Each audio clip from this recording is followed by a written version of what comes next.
start out just by defining what is trigonometry.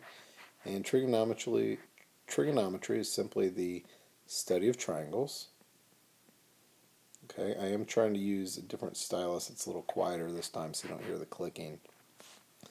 But it will affect my handwriting. It probably will be even worse than normal, so I apologize for that.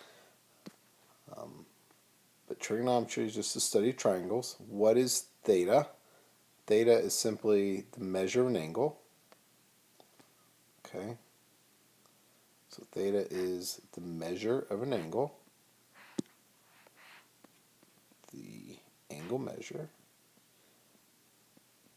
And today, in the next few days, we will be using degrees as our measurement for our angles. Okay, we'll be getting into degrees in this unit, but for today and tomorrow, we'll definitely be using degrees. So you do need to go ahead. Calculator tip is switch your mode over to degrees instead of radians. So if you go to the top left of your calculator, next to the second button, you'll see the mode button. Okay. And then the fourth line down should have degrees and radians, and you want to make sure degrees is highlighted. And once you have degrees highlighted, you're ready to use your calculator on today's lesson. Okay, so let's review trigonometric ratios. You should remember these from geometry and intermediate algebra. But there's sine, cosine, and tangent are basic ratios. And sine is opposite over hypotenuse. So using the theta as our reference angle, which I've highlighted over to the right, you can see that opposite that is across from it, or the opposite side. Okay, so that will be our O, opposite. And then that will go over the hypotenuse for sine. Okay, that gives us so. And then cosine theta is the adjacent, so that's next to that reference angle over hypotenuse. And then the final trig ratio is tangent, and tangent will just be the opposite over the adjacent, which gives us our TOA. So we have SOHCAHTOA for, it's kind of a saying to help us remember our ratios. Okay, so let's find the trig ratios for theta here. Again, we have our reference angle here. I'm going to highlight it in green this time, the bottom right. And for sine, we're looking for opposite that over the hypotenuse, which will just be 4. Oops, I accidentally wrote that in my highlighter. 4 over 5. 4 over 5. Okay, and then we can move on to the cosine, which would be my adjacent over my hypotenuse, which would be 3 over 5. The adjacent side is 3, and the hypotenuse is still 5. And then the last one is tangent, which would be opposite over adjacent. The opposite side is still 4, and the adjacent is 3. And we've set up our 3 trig ratios. Okay, so first example is we're going to use it to find missing sides of triangles. Okay, so here we have our theta is our reference angle there, which is going to be that 15.1 degrees. Okay, so I'm going to go ahead and write that in where it says theta. Theta is 15.1. And then the unknown side. So the unknown side is going to be across from the 15.1, which is going to be the opposite side. So the unknown side is going to be my opposite, which is also h. Okay, which equals h. And then the given side is across from the 90-degree angle. So that's going to be my hypotenuse. Okay, which is going to equal 19.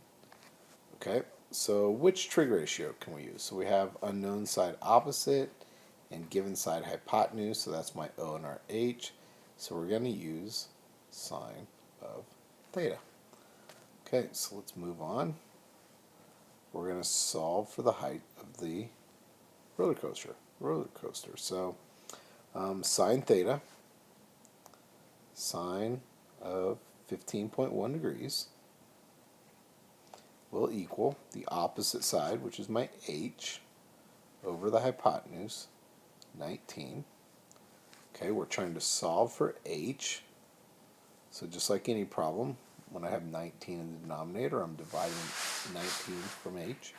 I'm going to multiply both sides times 19. Okay, trying to clear the fraction.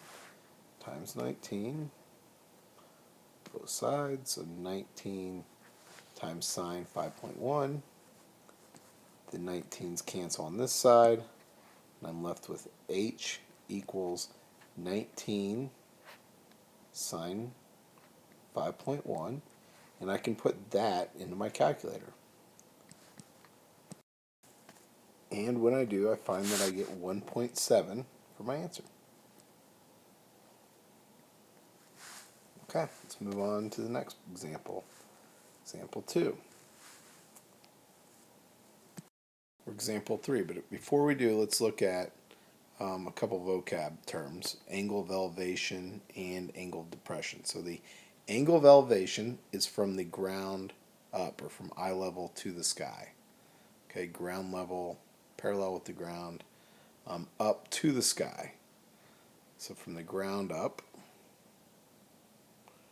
ground up. Okay, and then the angle of depression is going to go from the sky down. Okay, you can see on the drawing there. The angle of depression is going to go from the horizon down. Okay, so those are important vocab words in trigonometry. You have to be able to understand what's being referenced when you see an angle of elevation or an angle of depression. Okay, so let's look at the next example. Let's make sure we draw these out. So rocket is launched at an angle of elevation of 34 degrees. About how high is the rocket after it has traveled 670 meters through the air? Round your answer to the nearest tenth of a meter. Okay, so first thing we're going to do is draw an angle of elevation. So an angle of elevation is going to be from the ground up. So here's my ground. I draw this up. Okay, so that's an angle of elevation. Go ahead and finish my triangle. Here's a right angle. It says the rocket is launched at an angle of elevation of 34 degrees. Okay, so the angle of elevation is 34 degrees. And it wants to know how high it is after it travels 670 meters. So it's traveled 670, and it wants to know how high, so it wants to find the x over here. Okay, so we're going to be looking for, from 34 degrees, our reference angle. The x is going to be opposite, and the h is going to be the hypotenuse. Okay, so let me zoom in, and I'll go ahead and solve this. So again, with opposite and hypotenuse, we're going to be using sine. So sine 34 will equal, opposite was x over the hypotenuse, 670. Okay, we want to get x by itself again, so I'm going to multiply both sides times 670.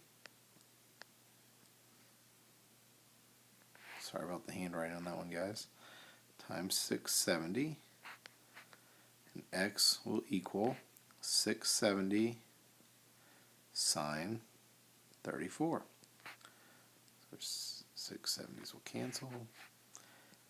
We put 670 sine 34 in our calculator, and we find that the rocket was 374.6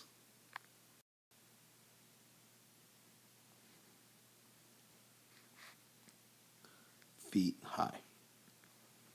Okay, let's move on to example 4. Okay, this time we're going to have an angle of depression. So again, angle of depression is going to go from the sky down.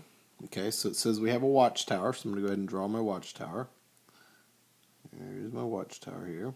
Okay, and it's 25 meters high, so I'm going to go ahead and label that 25. And it has a forest fire that's 15 degrees down below it. Okay, so down below it's going to be a forest fire. And label that 15 degrees. 1, 5. Okay, and it wants to know what is the distance a stream of water from the hose at the top of the water tower must travel to reach the fire. So we're talking about, this is our stream of water here. Okay, so it wants to find that length. We could finish this up with a triangle. We don't really need the bottom for this problem. Okay, but if we label from the 15 degrees, we have our adjacent side. Okay, this is going to be a right angle down here, so we know this is our hypotenuse here. Okay, and we're looking for the hypotenuse.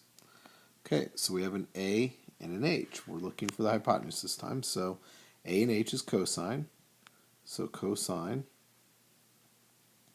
15 degrees will equal our adjacent 25 over our hypotenuse H.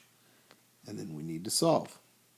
Okay, the first step we're going to do is clear our fractions. We're going to multiply both sides by H times H times H. That'll cancel the H's, or cancel the fractions. So we have H cosine 15 equals 25. Now we want to get H by itself, so we're going to divide both sides by cosine 15. Divide by cosine 15.